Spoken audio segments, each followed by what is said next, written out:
The National Ophthalmology Hospital in Port Morant Region 6 is being renovated as the government aims to provide quality services for visually impaired persons. Minister of Health Dr. Frank Anthony on Thursday said the institution has been neglected over the past several years. We started a process of trying to resuscitate the hospital and fix the things that are there.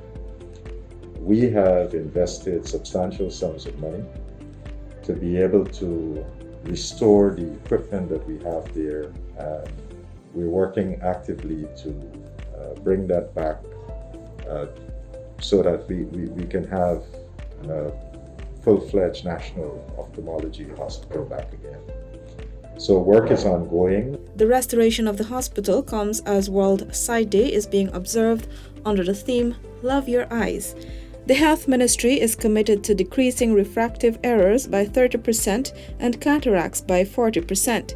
Major focus is being placed on reducing overall eye diseases by 2030.